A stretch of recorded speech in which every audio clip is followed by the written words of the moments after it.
범람하는 K먹방 컨텐츠. 우리나라 먹방이 대세인 이유가 있습니다. 우리는 원래 대식의 민족이었으니까요. 조선시대의 우리 조상님들은 정말 엄청난 양을 먹었다고 합니다. 인터넷으로 돌아다니는 우리 조상님 사진을 한 장 볼까요? 여기 조선시대의 밥그릇 보이세요? 이것도 반을 먹은 상태라고 합니다. 우리 조상님들 밥그릇 크기 대단하죠. 심지어 매번 고봉밥으로 식사를 했다고 합니다. 조선시대 사람들이 밥을 많이 먹었다는 사실은 여러 역사 기록에서 찾아볼 수 있습니다. 조선 전기의 훈구파 대표주자인 이극돈 선생님이 말하길 풍년이면 음식을 아끼지 않고 중국 사람들이 새끼 먹을 분량을 하루 만에 먹어치우니 그것이 문제로다. 이렇게 임금에게 상소를 올린 기록도 있으며 임진왜란 때 기록된 쇠미록을 보면 보통 성인 남자는 7홉 대략 1.2리터가량을 한 끼에 먹는다고 합니다. 이게 어느 정도냐 하면 현재 우리가 먹는 밥 한 공기가 180에서 190cc 정도 되니까 약 7그릇에서 8그릇 정도 된다고 보시면 되겠네요. 와, 진짜 많이 드신다. 조선 말쯤에 한국에 머문 안토니오 다블리 주교의 기록에서도 대식을 하는 조선인들의 일화를 확인할 수 있습니다. 다식에 대해서는 대신과 평민의 구별이 없다. 조선 사람들은 많이 먹는 것이 곧 명예로운 것으로 여기며 식사의 질보다는 양을 중시한다. 조선 사람들은 식사를 하면서 수다를 떠는 법이 없다. 노동하는 사람들의 일반적인 식사량은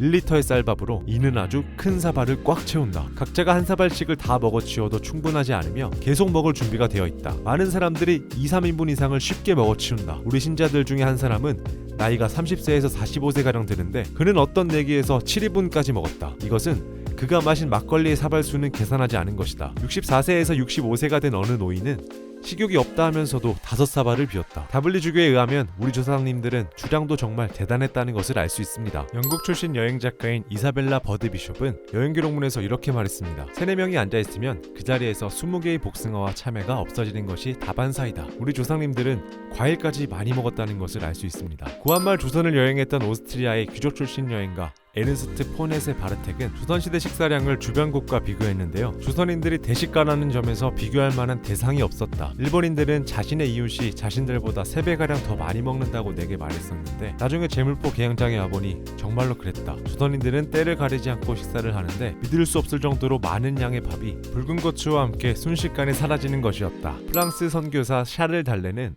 결점이라고 언급하기도 했는데요. 조선인들의 가장 큰 결점은 대식이다. 그들의 대식과 식탐은 빈부와 귀천에 관계없이 나타나는 현상이다. 많이 먹는 모습이 항상 복스러워 보였던 건 아니었나 봅니다. 아주 재밌는 일화도 있습니다. 당시 조선의 어머니들은 아이의 배를 손으로 두들겨 보면서 뱃속이 가득해질 때까지 밥을 먹였다고 합니다.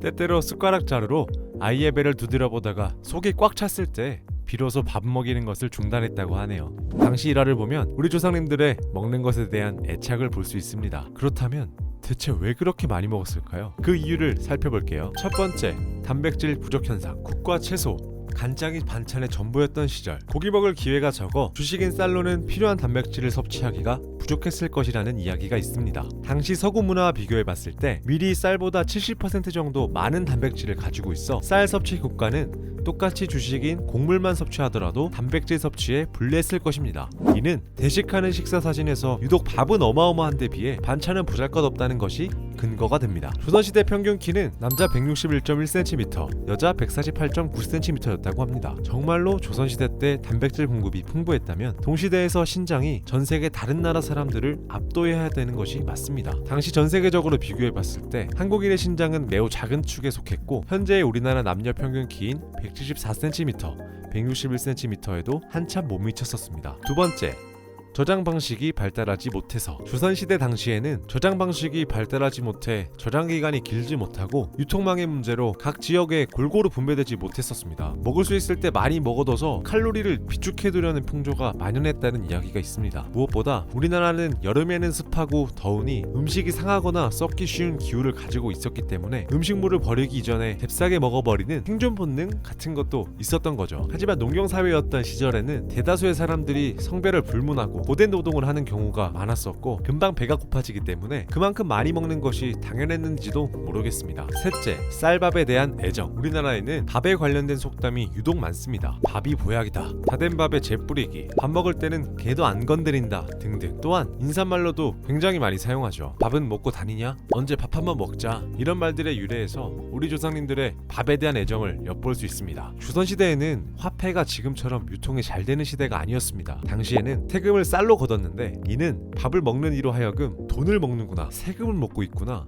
라고 생각하게 했다고 합니다. 늘 가난하고 배고팠던 우리 조상님들이 쌀을 무한 애정하게 된 이유를 알 것 같습니다. 하지만 이렇게 많이 먹었음에도 불구하고 작은 키와 깡 많은 체구를 가지고 있었던 걸 보면 농경사회에서 농사의 고됨과 어디든지 걸어서 다녀야 했던 우리 조상님들의 엄청나게 많은 활동량을 짐작할 수 있는 것 같습니다. 조선시대 이후로 역사가 근대로 이어져 오면서 밥그릇 크기는 계속 줄어들고 있습니다. 하루 세끼 다 챙겨 먹는 게 미덕이었던 시절도 있었지만 아침을 거르는 현대인들도 많아지고 있습니다. 또한 요즘은 다이어트가 대세인 시대, 저탄고지 등으로 탄수화물 섭취량이 점차 줄고 있습니다. 쌀밥을 사랑하고 매일같이 먹방을 찍던 우리 조상님들이 보면 정말 놀라 뒤집어지실지도 모르겠네요. 영상 끝까지 봐주셔서 감사합니다.